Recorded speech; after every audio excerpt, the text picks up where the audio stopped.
Of course, by Kartik Krishnaiyer, co-host of the World Soccer Talk podcast, as well as a senior writer for World Soccer Talk. Kartik, it's good to see you. The last time I saw you was what, February? I think it was when we went It was down. March, actually. It was right before the lockdown. Okay, so it's been what, like a month and a half, almost. Yeah. Yeah. So it's good to see you. See a video of you. Yeah. We talk about by podcast every week, but it's always good to hear you and see you in person. Yeah, same here. Likewise, it's been a period where I think I mean sometimes that seems like that March 6th or whenever we met with each other and went to Univision seems like yesterday, and in some ways it seems like it was a year ago. I mean, it's just our context of time or our perspective of time has completely changed during this COVID crisis. And this week is going to be, I think I keep losing track, but I think it's 7 weeks without really kind of, it's 7 weeks on lockdown. So 7 weeks on lockdown for us in Florida. Yeah, it's been So we thought in some places. So we thought we would do this something a little bit different. This is fun.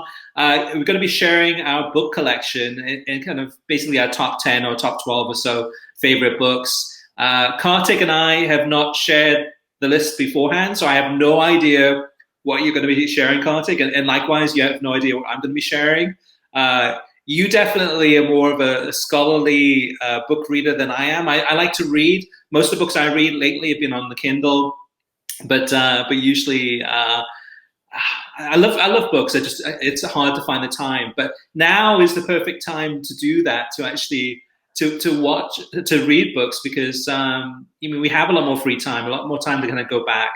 Me personally, I'm going back through and reading David Goldblatt's book, The Ball is Round. I'm really enjoying that. It is in depth. It is deep.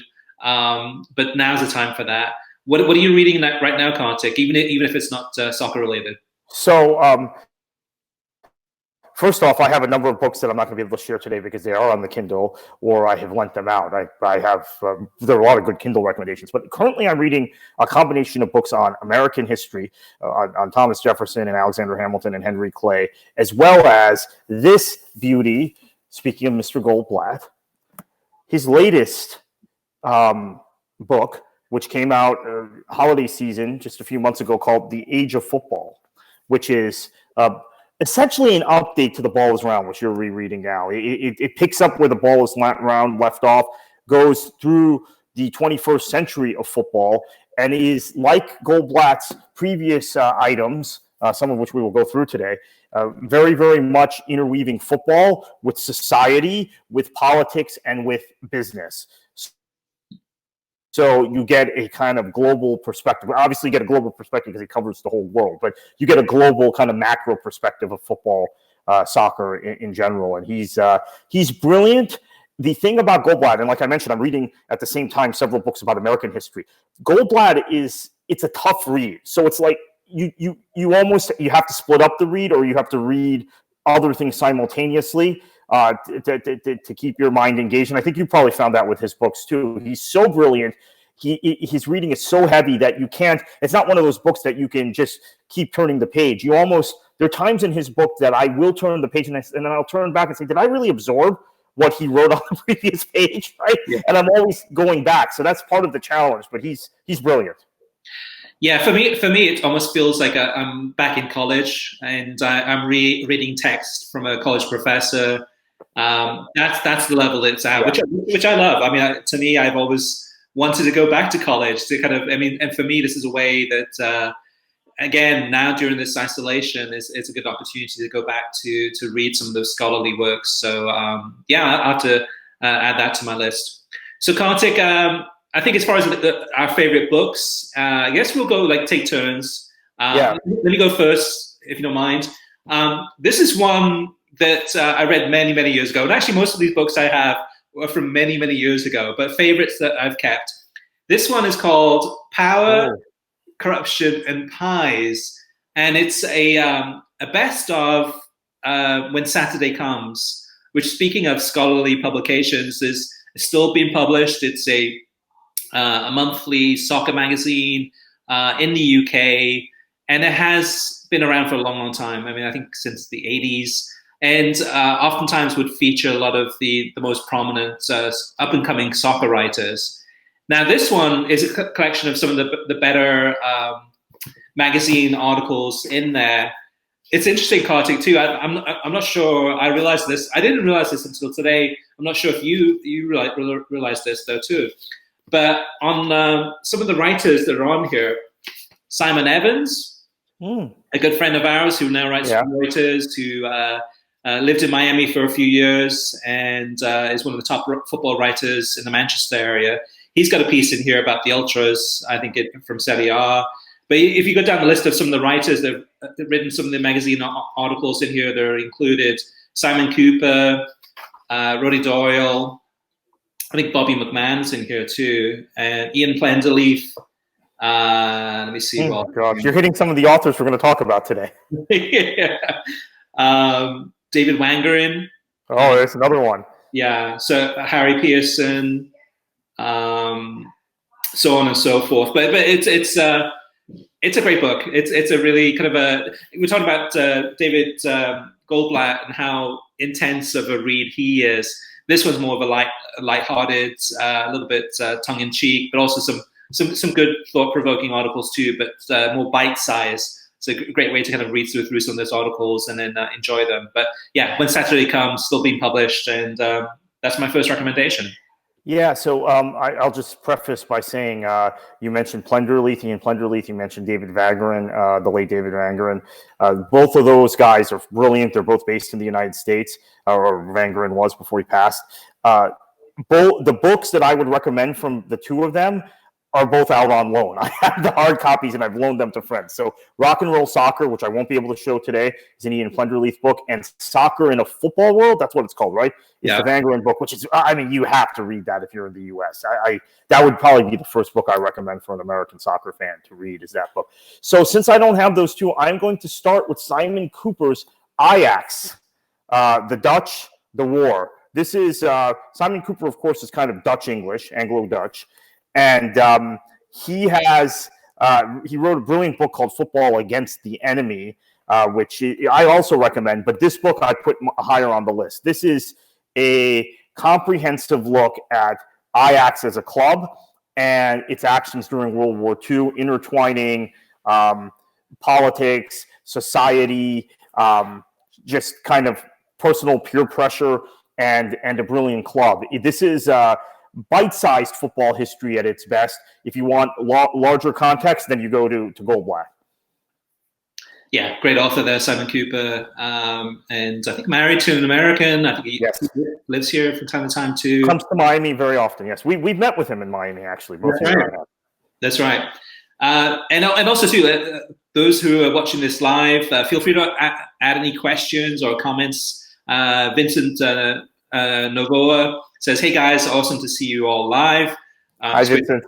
Yeah, it's good to get some feedback there from Vincent. Next up is a book called "Thank God for Football" by Peter Lupson, and this one is available as a documentary on Amazon Prime Video. You can watch it for free. It goes through, but the book goes into more detail, of course. It goes through the history of about 12 English football clubs that were founded by churches. So including Manchester City, including Tottenham Hotspur, including Everton, including a lot of the top clubs in England. Their roots were started oftentimes in churches, where it'd be a church group that would have a cricket team, and then decided to go ahead and have a football team, and talking about the roots of those clubs. And I'm not a very religious person by any means, but this one is a really interesting take on. I mean, I love football history anyway, and this one was again, it's a short read. It's not a thick book by any means, but watch the documentary or buy the book, or both. But this one I really enjoyed, called "Thank God for Football." All right, Kartik, you're up next.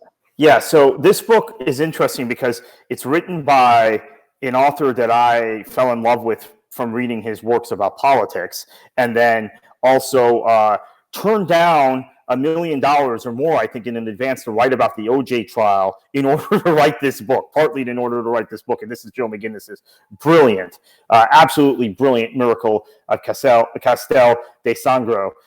This is about a small town club. I mean, it's just, it's such a story. It's about a small town club that gets to Serie B, right? Miraculously. And the context of that season that they spend in kind of the big leagues in the second division. Small town club. You learn a lot about Italian society in this. You learn a lot about Italian history in this. And it's written by a guy that was a writer of other things. He also wrote novels, right? And he wrote political stuff, and he wrote current events books. The last book he wrote before he passed away was on Sarah Palin. And this was something which he did because of a love, falling in love with the sport. And actually, this book, I should mention, was inspired largely by Alexi Lalas, because McGinnis would have had no interest in Italian football if it hadn't been for Lalas signing with Padova. And he mentions that at the start of the book. And because there was an American who went to that league, he got interested in that league. And then that turned into an interest in the whole kind of construct of Italian football. So brilliant read. And I think a lot of our listeners or a lot of our viewers have probably read this book. This is always on the top of people's lists. Kartik, I'll be completely honest with you. I have never read that book. Really? I know that it's been on the top of so many different people in the game, especially in this country, in terms of recommendations. I have never read it. I need to. I'll add that to my Kindle list. So feedbacks from some of our viewers and listeners watching us right now. Llewellyn Calderon says Gaffer. Llewellyn Calderon has got to be the best name ever. It's got Llewellyn, which is a Welsh name. Calderon, which is definitely a Spanish name. And then we've got Paul Scanlon. Paul, hey Paul. He says one of the first soccer books I read, which is the. So what is the exact title of it again by the Joe McGinnis? It's I always forget the name. The Miracle of Castel de Sangro. Okay, and Paul says I read. I always just call it the McGinnis book, right? That's the McGinnis soccer book. And Paul says I read it thoroughly, enjoyed it. Yeah, so that's. I'm sure one of Paul's books is probably actually Chuck Culpepper's book, which I think is another book I've loaned out on Pompey. So we're not going to talk about that today. But that was another. That one, it's on a lot of favorite people's lists. Definitely. Yeah. It was very influential. Not the most intense book by any means, but it kind of captured the flavor of the times in terms of the passion and growing passion in soccer, and taking an American soccer journalist and him just falling in love head first with the English football club, which happened to be Portsmouth Football Club at that time. So Alex Latios says, Rock and Roll Soccer, great book about NESL, read it thoroughly recently. And Paul Scanlon says, damn right, Kartik. About Culpepper's book, I'm sure. Yeah, right. Yeah, totally. Yeah, I would have that here if I had it, but that's another book now that I think about it that I've loaned out and never got back from whoever I loaned it out to. So, Kartik, next up is my next book, and this one is called Engineering Archie, and it's written by Simon Inglis. This is one of my favorite books of all time, and one of the things that probably a lot of people don't realize is that in terms of football, there's so many different things to enjoy about it, whether it's the game itself, whether it's the commentators. One of the things I enjoy the most is the architecture. I wouldn't say what I enjoy the most, but it's one of the things I definitely appreciate is the architecture. And one of the greatest architects ever to build football stadiums in Great Britain is a Scot by the name of Archibald Leach, who designed many stadiums from around the country, including Everton's Goodison Park, Fulham's Craven Cottage, Manchester United's Old Trafford, so on and so forth. So this book, and actually it's a great history. There you can see the Craven Cottage. This is the history of how this man, at a time in the developments, kind of the Industrial Revolution, was a pioneer in building soccer stadiums around the country. And this is at a time where there were very, very few standards in place for protecting soccer fans. There weren't things like barriers in place. Nobody really had an idea of how to build a soccer stadium. correct way to ensure safety. But at the same time, no one had an idea to how to actually pack as many people in and maintain the safety. So it's a really interesting read about the history of this engineer, of this architect. And to me, I take so much joy in going to soccer games, but I've gone to Craven Cottage, I've gone to Goodison Park. Many of the main reasons I went to those stadiums is because of this architect. And both Goodison Park and Craven Cottage are two of the stadiums that still have the Archibald Beach designs in place. He has a very unique look and feel. And I just love this book. I mean, it's just an incredible book about this architect. And one of the reasons I love football stadiums so much in the design of it is because of Archibald Beach. So there's my book recommendation. One of the things I'd point out was that a lot of Americans, there's obviously a love of Fulham because of the number of American players they've had, but so many people say they really fall in love with the club, and it's cemented by the cottage and the unique architectural style and the kind of classic feel of it. So I think that there's, and interestingly enough, Everton's another one of the clubs that has maybe a disproportionate amount of support in the U.S. So maybe there's some really an American angle to this. So this is a little bit of a newer selection, which I've just recently read. Our friend Armando Diaz, who's written into our podcast from time to time, and I know listens, handed this book off to me, Working Class Heroes, which is about Rayo Vallecano. It's by Robbie Dunn, no relation to Richard Dunn, one of my favorite players of all time, Manchester City. But it's, you always hear about Rayo Vallecano and kind of these romantic tones compared to the other clubs in Madrid and really the other clubs in what was traditionally Castile. And I realized from reading this book that there's so much about Vallecano, the neighborhood they're in, and the culture around the club that reminds me of FC St. Pauli in Hamburg. And that comparison wasn't a comparison I would have readily made. And I think the reason I put this so high on my list, and it's called Working Class Heroes by Robbie Dunn. It's a very recent book. In fact, I think it goes through even the 17-18 season, if I'm not mistaken, or no, the 16-17 season. So it's very recent. Is that I learned so much. In a lot of these books, you know a lot about what the subject you're reading, and it just kind of reinforces some stuff or adds layers. This is a book which was completely almost foreign to me about that specific club. And I have to say, by reading it, they've become probably my favorite club in La Liga, although I have a bit of a soft spot for Valencia also. And I have to say, I kind of wish a book like this I had read or had been written before they put a team in the NASL. I would have really liked Rayo OKC if I had read this book beforehand, but I hadn't. And this book hadn't been written at that point. This, as I said, it leaves off with the 16-17 season and came out in 2018. It's a new book. Let's see the cover again. Oh, yeah. More closely. So I'm going to say, let me just bring that up a little bit closer. So Working Class Heroes. Okay, cool. I mean, one of the cool thing about Rayo Vallecano too is the crest, which it doesn't look like it's pictured on the front cover of that book. No, yeah. I mean, I guess it's really crest with an arrow and things like that. So, in the meantime, just before I head on to my next book recommendation, one of my favorite books, some comments from some of the viewers here. Lawrence Dockery says, one book that I highly recommend is called The Mammoth Book of the World Cup, From the Closest Games to the Best Players. It's written by Nick Holt, covers all World Cup tournaments from 1930 to 2010.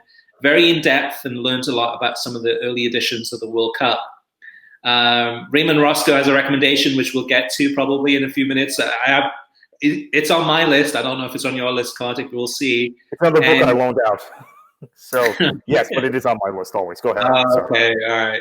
And then Paul Scanlon says, don't forget Guerrilla Soccer, the story of the Atlanta Silverbacks FC. That I have not read. Have you, Kartik? I have. and Paul contributed it to that book. So, okay. And that's, I mean, the thing that's really going to be interesting in the next few years is I think there's going to be a lot of histories written about second, third, and fourth division American clubs, even if it's just like casual histories. Maybe at some point I sit down and write a history of or someone else does of the Fort Lauderdale Strikers. Actually, someone else is writing that history. Maybe I'll write a history of Miami FC or just South Florida soccer between Fort Lauderdale and Miami and Palm Beach in general. But I think that there's a lot of that coming out. I am sure there will be a book about Chattanooga FC in the near future, a book about Detroit City FC. And in fact, one of the co-authors of the book that Raymond is recommending, this may give it away, but I don't want to, is a big Detroit City fan these days. So maybe he writes the history of Detroit City FC. Yeah. Of course, Kartik, you wrote a book called Soccer Wars that talks about the kind of formative years of NASL, MLS, and USL, and the relationship between those different leagues, and kind of the positives and the negatives in terms of what was happening at the time, which in many ways encapsulates a historic time in those leagues and how they worked together or didn't work together. Yeah, the thing about that book is, and I don't talk about it much now because I guess this is the problem with writing contemporary history. I feel like I've been urged to go back and write a part 2 or expand it because so much happened after that book was published on the same subject. And in fact, the most decisive and definitive events happened within a year of the book being published. So yeah, at some point I do need to do that, even if it's just kind of a digital update. But it's funny that's my book, and I should have a lot of pride and ownership in it. But the timing was wrong because it taught me something very important. It's tough to write historical accounts of contemporary events, which is why I think a lot of even like current events and political writers get things wrong, and things become dated very quickly when you read their books. Yeah, I think it's a good book though too for kind of capturing that time in history. So if you want to know what happened in the 2000s, and the relationship between those organizations, between about 2009 and 2016, it covers that period, and then everything fell apart in 2009 and 2015. Everything fell apart or was decisive. The decisive events took place in 16 and 17 in those soccer wars. It does actually give you a good prelude, maybe still a good kind of a background on then reading what happened and figuring out what happened in 16 and 17 happened. But for 16 and 17, I'd highly suggest reading Nipun Chopra's coverage on Sock Takes, as well as some of the other coverage out there. All right, Kartik. Next up is me, and I've got this one, which is probably one of the ugliest covers for a book. It's called Grounds for a Change Football League, and what it is I talked a few minutes ago about architecture and Craven Cottage and Goodison Park, etc. What it is going back in history to the grounds, the stadiums that clubs had before they were at their current stadium. So if it would be for example, Manchester United, Manchester City, Arsenal. Arsenal is one club that when I went back to London, I don't know, maybe 10 years ago, I went back to the sites that they used to have the stadiums at before they went to Highbury. So before they moved to North London, they were in South London, south of the River Thames. Yeah. And I went to the actual areas where the stadiums were. And those are long gone. Those stadiums are not in existence. For example, and the book goes into detail about Arsenal, about the different grounds that they played at. There's one stadium that they played at where, as you walk through the neighborhood, the streets are still there. As you walk through the neighborhood, you can actually find, it's almost like an archaeological dig. You can go into the back gardens of some of these homes and see the terrace steps still there from the late 1800s of the former Arsenal stadium. Everything else is gone, but that's just one example. But that's an interesting book. I'm not sure if it's still even published, but it's Football League, Grounds for a Change. It goes into the history. It shows maps of where the stadiums were once located. Again, going back in time to the formative years of a lot of the, not even the major clubs, but a lot of the clubs from Great Britain. All right, Kartik, you're up next.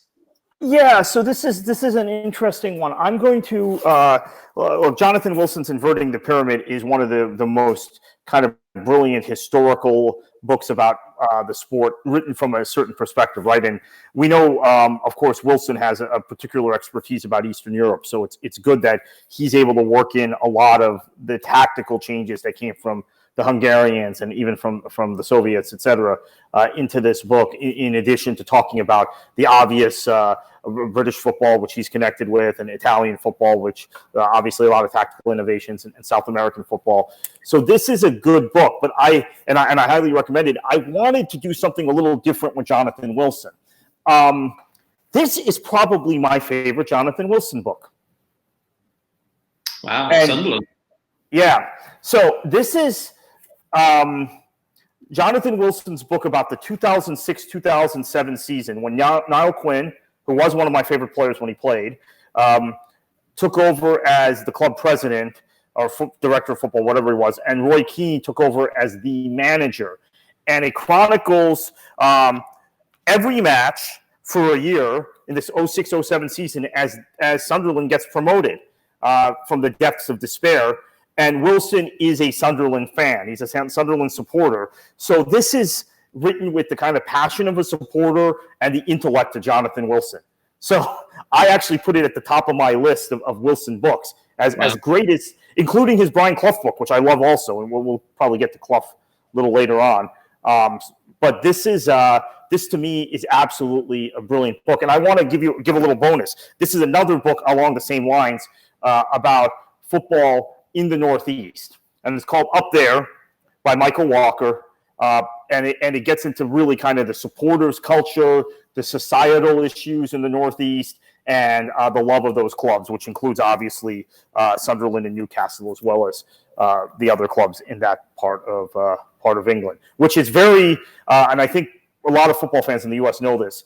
The Northeast of England is totally different than the rest of the country. In fact, it's isolated. You almost have to think of it geographically like Alaska or Hawaii with the U.S. I mean, it's that geographically isolated and that different. And in fact, I mean, people from the rest of the country tell me it's very tough to get up there. They don't go up there very often. So they develop differently. The cover for that book, Kartik, looks very interesting. It's a great black and white image. What is that a picture of? Do you know, is that well, let's look. You know, I never checked. Front cover, children at play at the bottom of Gerald Street on Tyne in April 1967 under the shadow of a shell tanker. Wow. Can you see the picture again, the front cover? So that's actually a tanker, and then the kids hold it up a little bit higher. There you go. And then kids playing football in the shadow of a tanker. Wow. Yeah.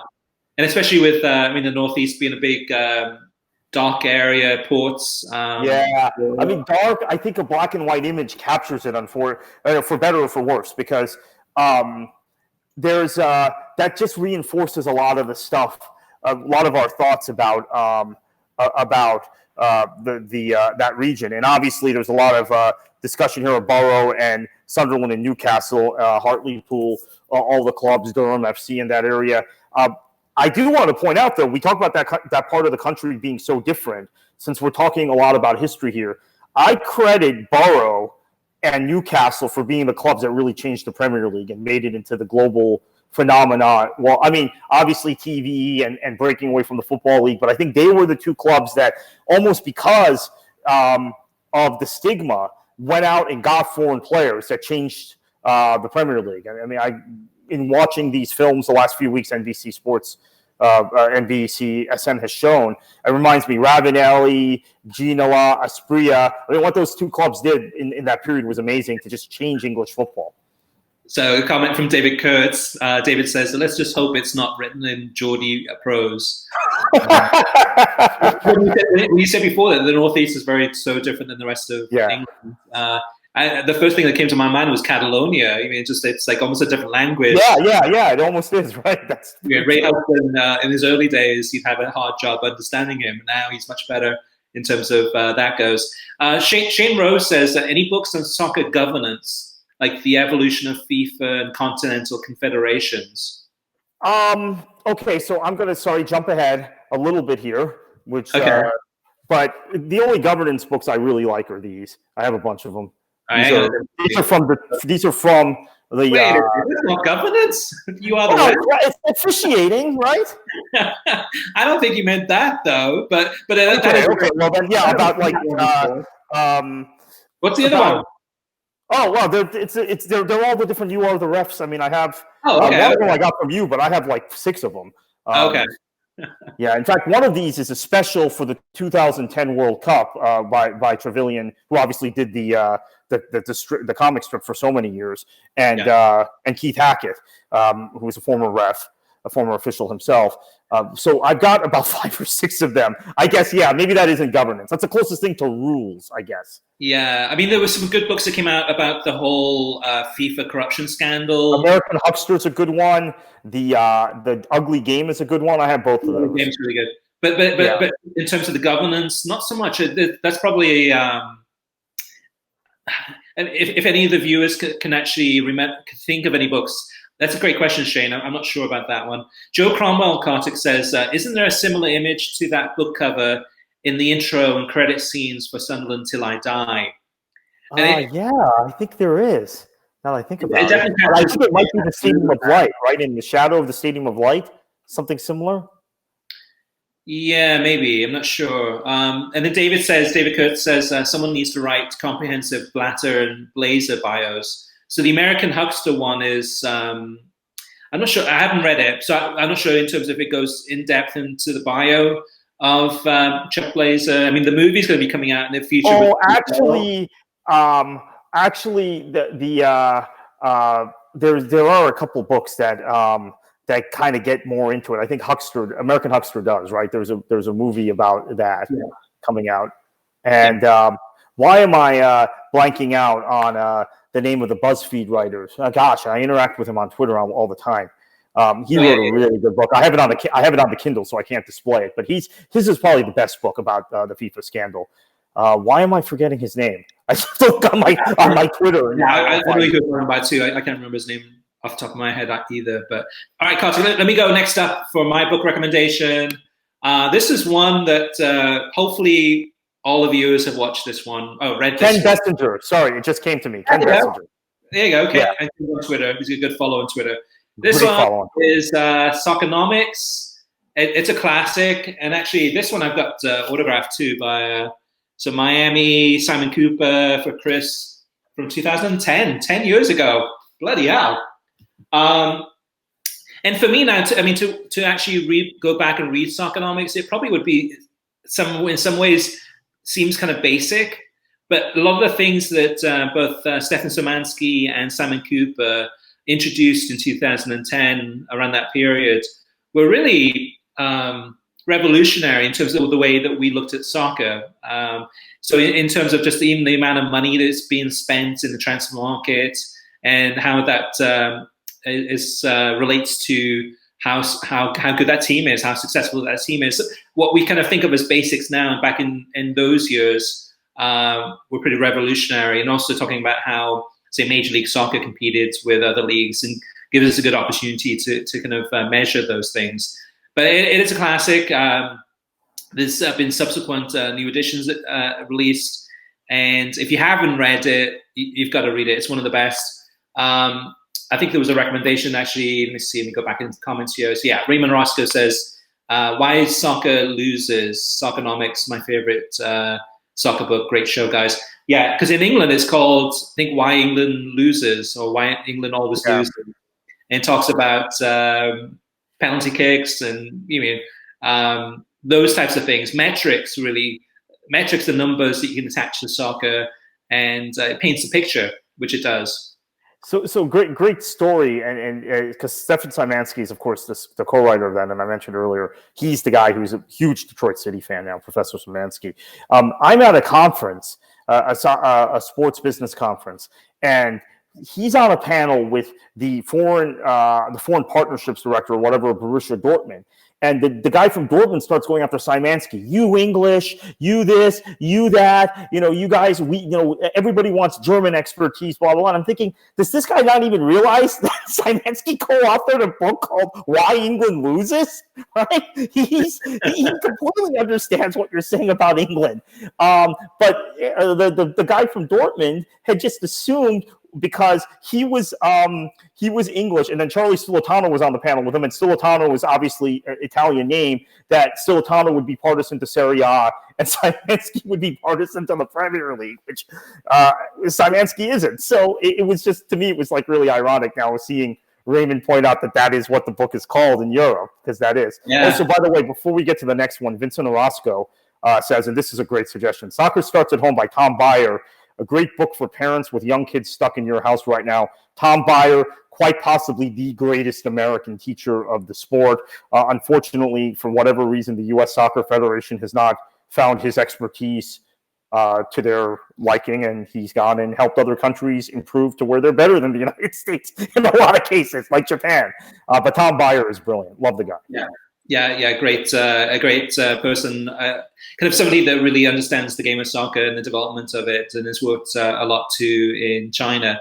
Lawrence Darkery says, my favorite part of Soccernomics was the discussion about the Basque economist who did penalty shootout breakdown for Chelsea ahead of the 2008 Champions League final against Manchester United. And Nicolas Anelka was the one guy who didn't listen and missed.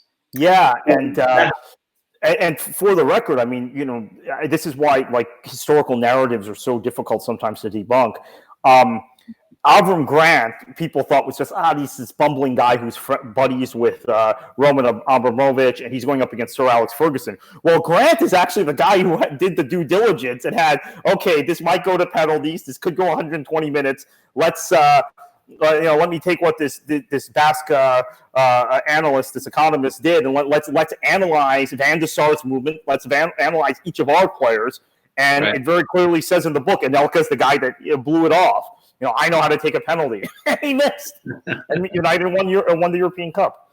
Yeah, it makes you wonder how much that missed penalty is worth. I mean, did that Chelsea, millions just from him? Yeah, at least. All right, so David Kurtz just said he just ordered Soccer Starts at Home. Thanks for the recommendation. Oh, great. Yeah, thank you, Vincent Orozco, for that. So, Kartik, I think you're up next. Yeah, so this is an oldie but goodie, speaking of political writers, and he's a guy that we've gotten to interview on World Soccer Talk on the podcast, and a guy who I still read in The Atlantic every month with him and David Frum and some of my other favorite political writers. Franklin Foer, How Soccer Explains the World. It's got, it may be dated in a way now, and it gets heavy into the Catalonia thing. So if you're a Madrid fan, maybe you don't want to read it, but it's fantastic because it intertwines politics, society, societal movements with soccer. Talks a lot about, as I said, Catalonia and Barcelona. Talks a lot about Drogba and his influence in Cote d'Ivoire, among other topics. Right-wing movements in Eastern Europe, left-wing movements, St. Pauli, etc. So great old kind of classic read, one that's been forgotten about, I think, in recent years. Right? This was really the hot book in 2007, 2008 or so, and kind of fallen off the charts recently for whatever reason. Yeah, I remember reading it when I read it. I remember it being just a really, really great book. But it was so long ago. But like you said, a great writer, absolutely.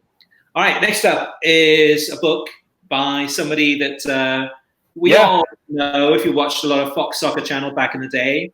Or read Soccer America or other publications. Love and Blood at the World Cup with Footballers, Fans and Freaks by Jamie Tracker. And I think this one too. Yep, this one is autographed too. I can't see it. Yeah, so it says, to Christopher, thanks so much, from Jamie Tracker. And this was I think the 2006 World Cup, where he spent a month just traveling around Germany. And just a lot of the stories and observations he made, basically kind of his tale. It's almost like a diary of the 2006 World Cup, just capturing the passion of soccer fans and the crazy fans who traveled from around the world to go to this tournament. It's a shame, actually, with Jamie Tracker that we don't really hear or see of him much lately. But as long as he's enjoying life and doing what he does, then that's great. Actually, probably my favorite part of Trekker's book, two quick takeaways. One was that he said Frankfurt was the most American city outside the U.S., which is something I had said for years. Like, why taking trips to Europe and we go to Frankfurt? Like, we're not even leaving the country. And then the second thing was that he really brought into kind of context this thing that I hadn't thought about, but then made perfect sense to me, that the Americans always use war analogies, which I attributed that usually to the English, right, in World War II, but that the Americans always make war analogies before nationalistic contests. And he gave examples in the book before the Czech Republic game, which the U.S.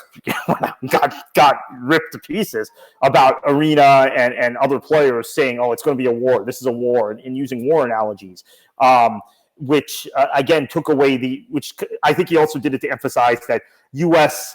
coaching at the time wasn't that in-depth. It was all about man management and firing up players, which I think began to change when Bob Bradley who's been the most tactically kind of savvy American coach, when he became the coach of the United States, although maybe it's reverted now. And Berhalter is certainly a stylist more than anything, which is maybe just as dangerous as not having a tactical sense like Arena did, because he's so wed to his ideology that he can't change it. But anyway, yeah, that book I highly recommend, and it is a shame we don't hear from Trekker anymore. I would also recommend going back, if the columns are archived, and reading a lot of what Jamie Trekker wrote. Yeah, because he was a decade ahead of other American soccer writers in realizing how dysfunctional our federation was and talking about it in a public manner. Yeah, because he used to get absolutely just killed. He was writing a blog or a post for foxsoccer.com, kind of criticizing the U.S. Soccer Federation and just some of the things that were organizationally wise wrong with them. But 2006 World Cup too, I remember too, Kartik, for Fox Soccer had a great blog. They had Nick Webster writing about his experiences too, and I think Jamie Trekker, his too, and probably a couple of other Fox Soccer people. But it was a really kind of formative World Cup for, I think, a lot of people, kind of impressionable in terms of the United States, in terms of this, blogging in general, but hearing a lot about what was happening outside of the games, and a lot of strong opinions from the Jamie Trekkers and Nick Websters of the world. All right, Kartik, I think, is it you're up next, or am I? Yeah, this is, if you're into Brian Clough, and there are lots of recommendations about Brian Clough. I just even mentioned Wilson's book, which I think he's written twice, right? He had a biography of Clough early on, and I think he republished one or updated it. But this is, to me, kind of like the definitive Brian Clough, because you get into Clough's decline and his just kind of like, from his brilliance to his really, quite frankly, cognitive decline and just absolute kind of disastrous. And this is the one that's Duncan Hamilton. This is Duncan Hamilton's book, I should say. Yeah. And it's sad. I mean, but I think it gives you the most concise, complete picture of Clough in a fairly easy read, which is why I recommend it slightly above the other Clough books. Again, there are I think dozens of books about Clough. He's the most written about figure, until maybe Sir Alex will surpass him at some point in English football. I also think reading this book gave me a better understanding of both Roy Keane and Martin O'Neill, especially Martin O'Neill, because Martin O'Neill is Brian Clough. And I think when I analyze Martin O'Neill's management career, most notably at Leicester and Celtic and Aston Villa, I realize he just was kind of the Clough Jr., even more so than Nigel Clough. So good read. Yeah, speaking of which, I don't have it with me because it was one I read on the Kindle. But one of my favorite books of all time was Nobody Ever Says Thank You by Jonathan Wilson about Brian Clough. And it's actually a short read. It's a Brian Clough biography. But really, after reading that, I really got a good feel for kind of understanding Brian Clough a lot more. And it actually goes back into his playing days quite a bit, to capturing how good of a professional footballer he was. Yeah. Well, in terms of early days of management and how he kind of stumbled through, but then kind of partnering with Peter Taylor really was a perfect duo. I mean, just an incredible manager, but but an incredible book. That was Nobody Ever Says Thank You. Yeah, and I have to say I've been thinking about Clough the last 2 weeks because we're in this horrible COVID time, and Norman Hunter, great Leeds United player, passed away from coronavirus.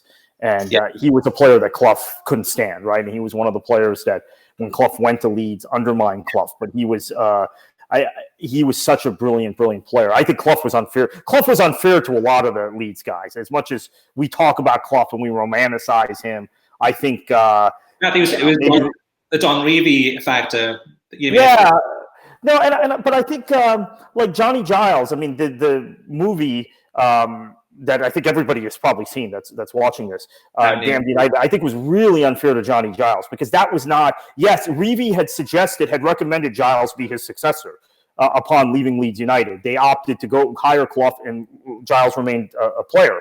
But Giles actually was very kind of adamant that a manager, because obviously he was thinking about his own future management career, needs to have time. I didn't want to, and he said subsequently, I didn't want to see a guy fired after 40 days. We didn't know if it was going to work out or not at that point. Bremner, I think they captured correctly. Hunter, some of them it captured correctly, but I think especially to Johnny Giles, it was horribly unfair. And I would say to Dave Mackay, also, who's passed away recently, about the relationship at Derby between Mackay and Clough was not characterized correctly in that movie.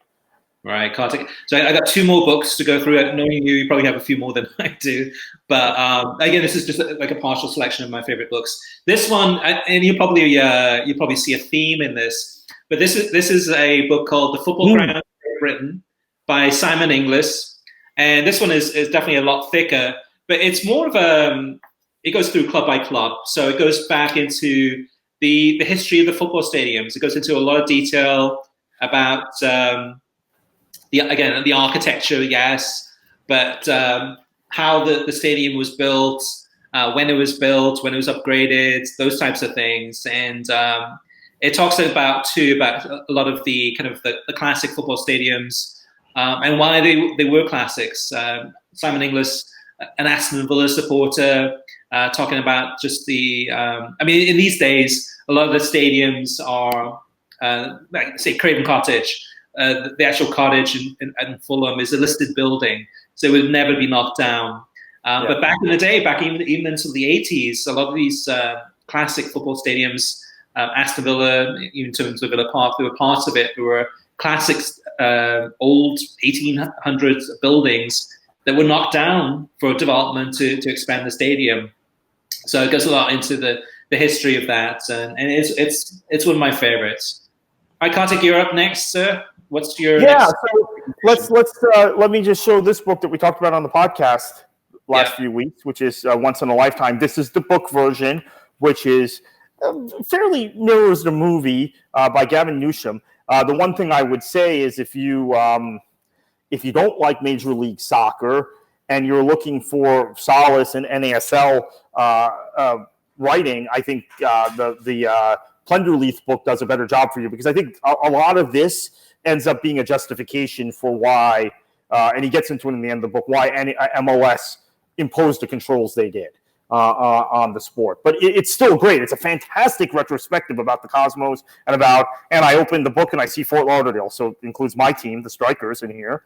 As a South Floridian, Mick Jagger, Robert Redford, so it's got all the color and everything associated with the Cosmos of that era. I think it's a great book. It's just the economic construct of MLS, if you disagree with, he justifies it toward the end of this book. Now, again, this book was written in 2006, and at the time, you could argue MLS may not have survived if they hadn't had controls, and I would argue that. I think that they probably were needed at the beginning. I just think 25 years in, it's more than enough time to take off the training wheels. Yep, I agree. Kartik, we've got a bunch of comments from the viewers, and of course, if you want to add any questions or any comments, let us know. But one that came up here from Debbie Harris, asking any movies created from any good books that you have read. And I would say Once in a Lifetime. And Once in a Lifetime, taking that book and making it into the documentary series, or not series, a film, a really great capsule of the NASL, the highs and lows. To me, that's one of the best kind of conversions. What about you? Any others that stand out? Yeah, we just talked about Damned United, which I think from a creative standpoint was brilliant. And I watched the movie all the time. I probably watched it 24 times. You and I saw it with our friend Ronnie. What? How many times have you watched The Damned United? Probably 24 times. I think so, 2,000 times. Oh, no. But the first time I watched it, I went with you and Rami to see it in Lake Worth. But there's a lot of historical inaccuracy in there. So they took creative license. And like, again, I said about Giles and Dave Mackay, among others. But that's one. I'm trying to think if there was another, maybe something that was made into a documentary based on a book. Yeah, the only other one I can think of, it's not a documentary, but Green Street Hooligans. Yeah, that was made into that's Dougie Brimson wrote the book. Yeah, and there was a movie made out of it, right, with Elijah Wood. Yeah, and I guess a bad example would be Fever Pitch. I mean, a classic. Well, yeah, that's just. I've never seen the movie because I assumed the movie would be about Arsenal. It ended up being about the Boston Red Sox.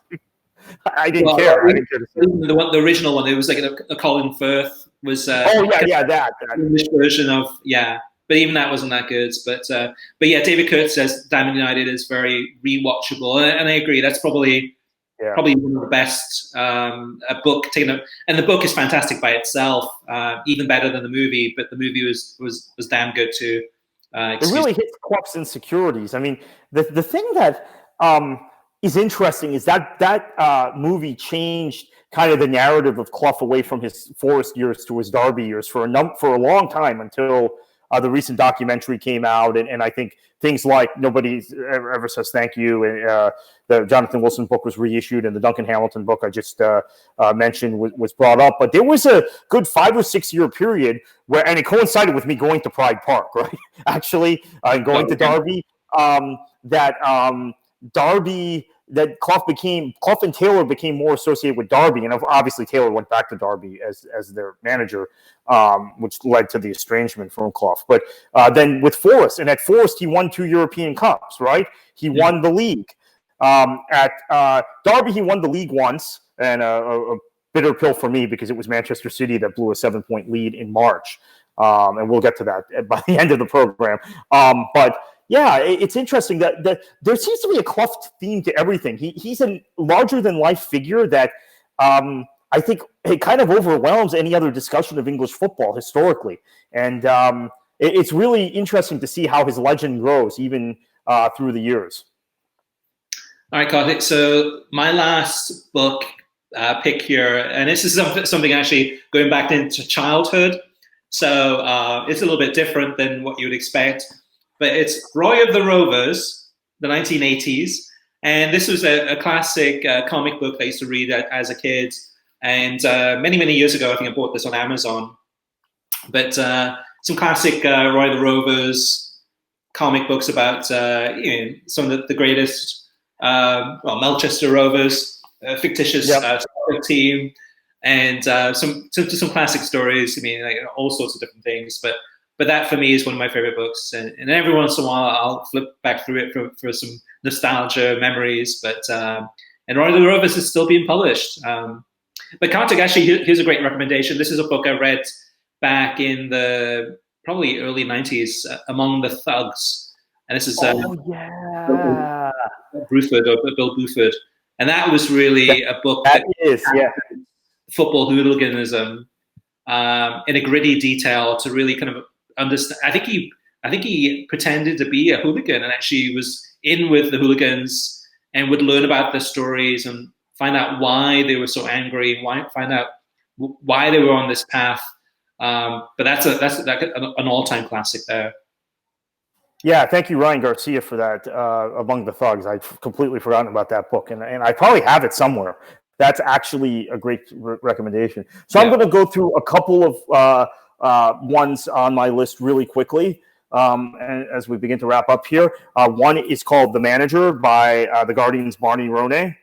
This is about, I want to say, at least a decade old now, right? Let me look at the copyright date, 2009. So this is, I mean, if you really want a great look at in bite-sized chunks of Clough, Kevin Keegan, Jose Mourinho. This book is for you because he gets into kind of in a Barney Ronay type way, right? This kind of part satirical, part serious way. He's been one of my favorite writers. My favorite writer now, and I realize even when I write political columns, like I did this morning, I try and imitate her, is Marina Hyde. So I have a thing going on with The Guardian. Right? It's like even when I'm writing now, I'm trying to copy her because she also writes about two things, right? Soccer and politics. So, but Barney Ronay is one of my all-time favorites also. So this is a good book. Here's a forgotten book by Michael Calvin about Millwall. Wow. And this is the season he stayed embedded with them when Dennis Wise was the player manager. And they end up getting to the FA Cup final. Wow. And this is really kind of gets you into the nuances and kind of internal things about football clubs and football players.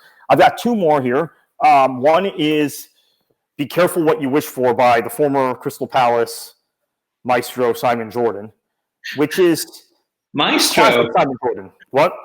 Maestro. Yeah, I don't know what else to call him. I mean, he's like he ran the club. He's incredibly opinionated, right, about everything. He's so big-headed, though. I mean, yeah. Have you listened to his show on Talk Sports? I think it's. I have.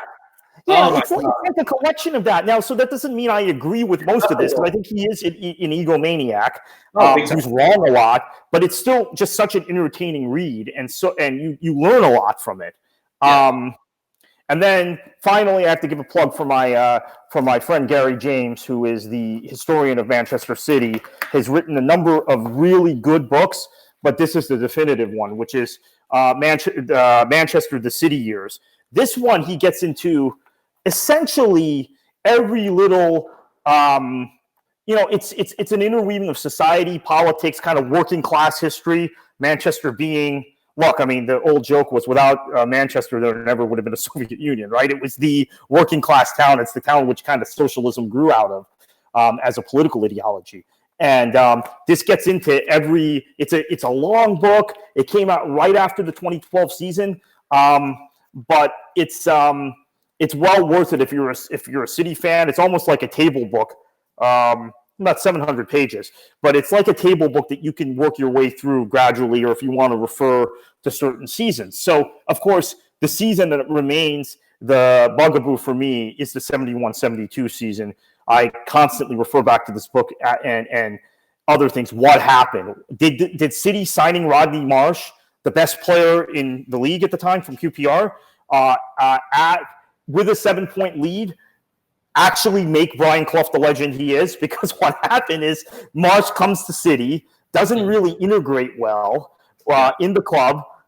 You have a hothead like Malcolm Allison as you're talk about colorful at the club, and it blew up. And maybe if you sign Marsh in the summer after you've won the title, you win several more titles. But it just blew the situation up, and it's this thing that when the Derby title season is talked about, and Clough taking this little provincial club and winning the title, the Manchester City collapse of that season, which I think contributed eventually to kind of the overall collapse of the club in the 80s, is a factor. Now, City did win another League Cup after that. City did finish a point behind Liverpool a couple of seasons later in the league. One of the years Liverpool won the league, 76-77 season. City did knock United down to the second division with the Dennis Law goal in 74. But it seems like that 71-72 season was when City was on the cusp of having won a trophy in Europe, having won an FA Cup and a League Cup and a league within the last few years, was on the cusp of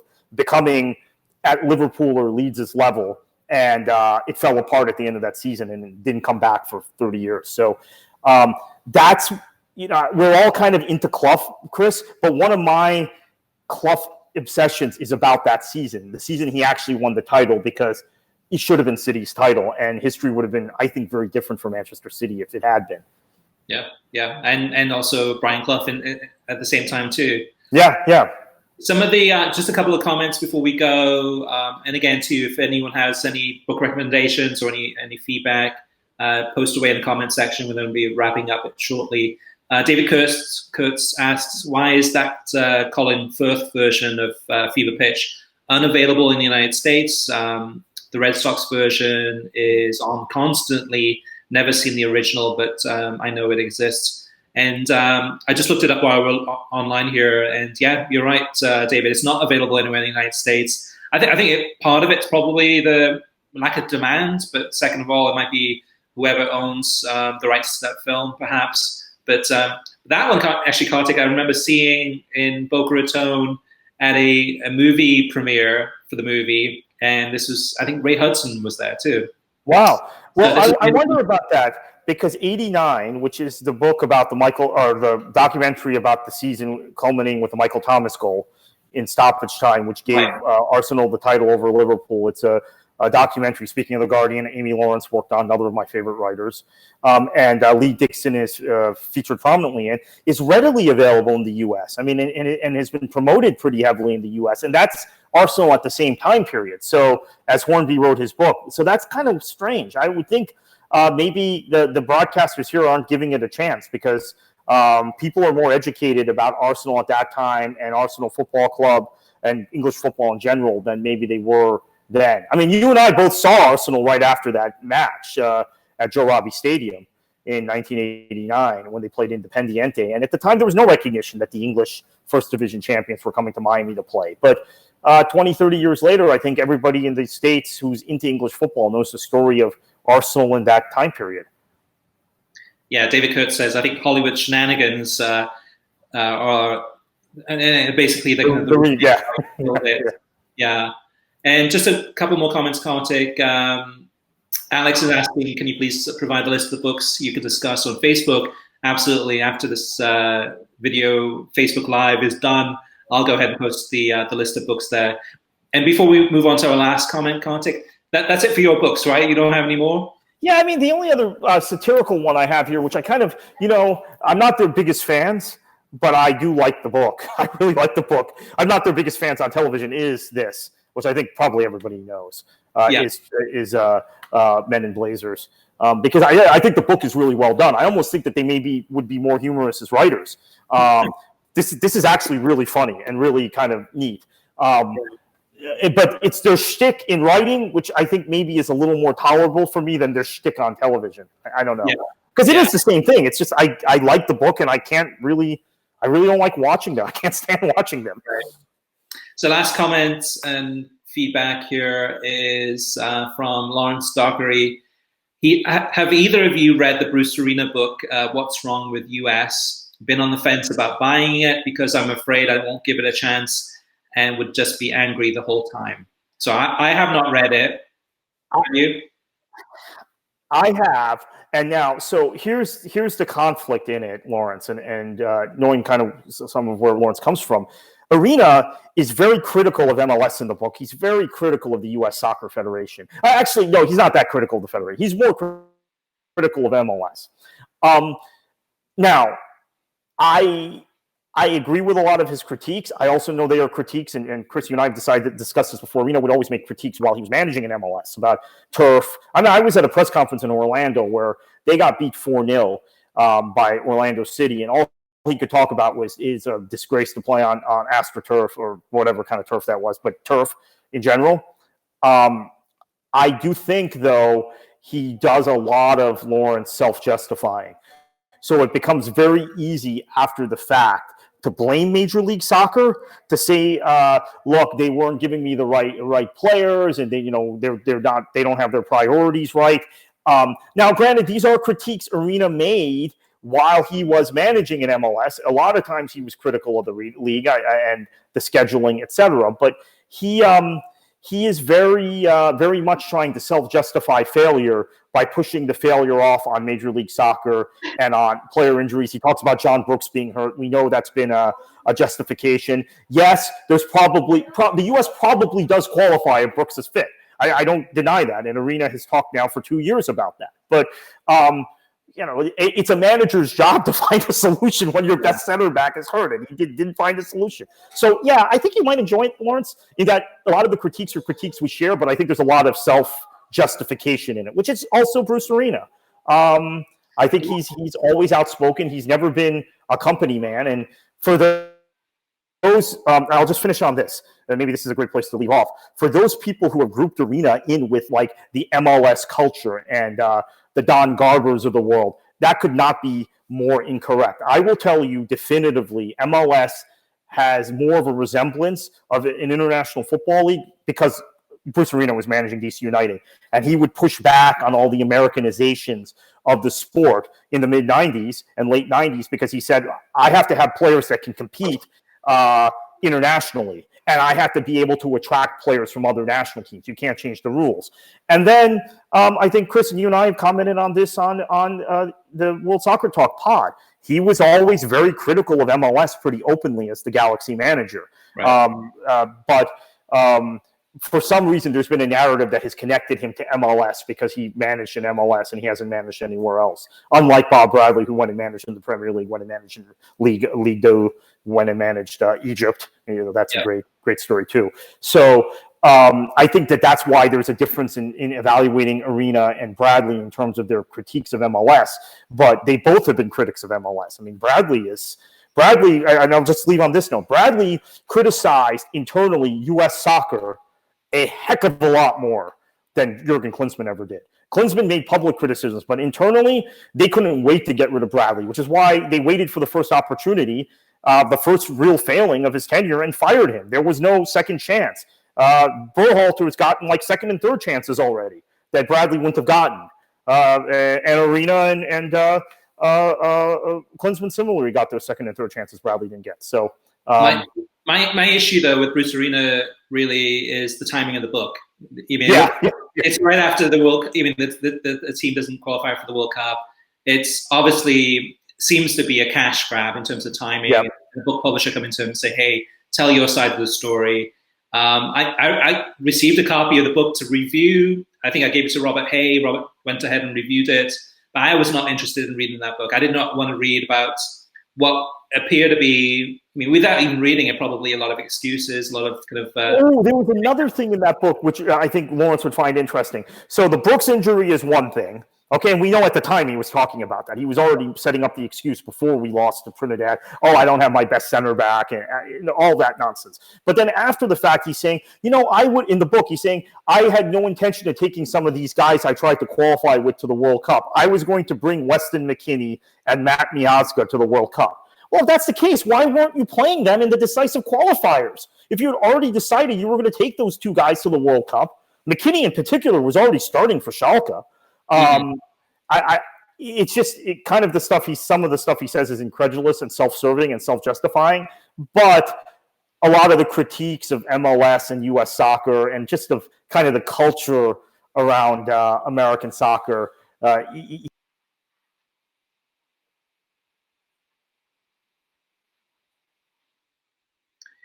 Yeah, and that's a good place to kind of end it, Kartik. It's been a great deep dive into, I mean, we could go on for an hour or two with some of the other books that we've read, but I'll go ahead and post the books that we discussed in the comments section.